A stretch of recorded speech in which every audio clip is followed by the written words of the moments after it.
we entertain them. Yeah. So anyway, Yeah. not to worry. Yeah. Please. Tarek, I wonder if you might, I thought I heard you say Obama has 3 Islamist speechwriters.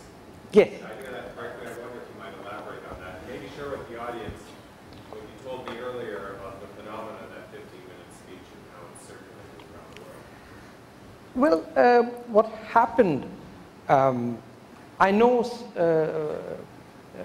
President Obama since he was the Illinois senator, and there's one circle of friendship that we have a common friend. And during the election campaign, he was advised that all his secular Muslim friends who wined with him or sometimes dabbled in bacon or gambling or even dated, dare I say, were to be excluded from his circle because he had no religious Muslim friends. All his friends were Indian, Pakistani, Muslims and Hindus.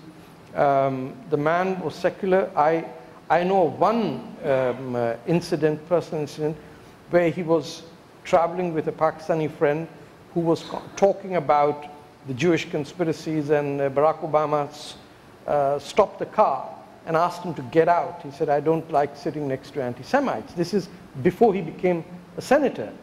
And this close friend was telling me what a fair man he was. What happened as a result of appointing a former IDF soldier as his chief of staff, some people with tremendous wisdom said, you have to compensate that, with Rahm Emanuel has to be now compensated with Muslims who are not good looking, who have to be ugly enough to be considered authentic Muslims. So search parties went out. All his secular liberal Muslim friends were told, you're out in the first term. In the second term, you might come back in the circle. No telephone conversations, nothing whatsoever. He has been to Pakistan a number of times when he was known as Barry. And he has a large circle of friends from India and Pakistan. They were asked to be out. And I'm saying that on first-person communications from the friend who was told, you stay out.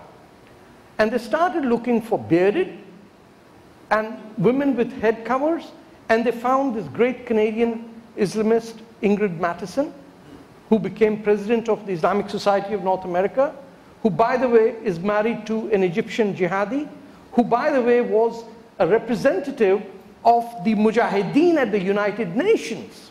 Wow. She became the person to open the Democratic Party Congress convention, where Barack Obama was the nominee. She came with her nun-like appearance, she's from Kingston, and she is the quintessential good Muslim because she's white, she speaks fluent English, and she's a hijabi. Next was the Egyptian-born Dalia Mujahid, who, by the way, Gallup, the organization Gallup in the Middle East and in South Asia is in the hands of the Islamists. In Pakistan, it is led by a member of the Jamaat-e-Islami, Ijaz Shafi Gilani. She works out of Abu Dhabi, the Gallup organization over there, and she joins this circle he establishes that sent him to Egypt, not to Indonesia. When he had to speak to the Muslim world, the Indonesians were begging, come to where you grew up. And there would have been millions on the street to greet him. These guys managed to send him to Egypt, where he said, no one from the government should be there, but the Muslim Brotherhood has to sit in the front row. That was Dalia Mujahid. Nobody pays attention because you folks can't pronounce these names. I'm serious. If it was Lenin or Hitler, you know, the guy wears a suit, he listens to Wagner, fine. Rashad Hassan, the man who defended Sami al-Aryan, the Florida professor who admitted to terror charges, that man got appointed as the American ambassador to the 52-nation organization of Islamic countries. Do you know that? You don't know that. Do you know Professor Hirsi Harthi, who's been appointed to the circle? I can go on and on. In the Homeland Security Department, the top lawyer today is a Syrian American, Khalid al-Shura. You don't know that.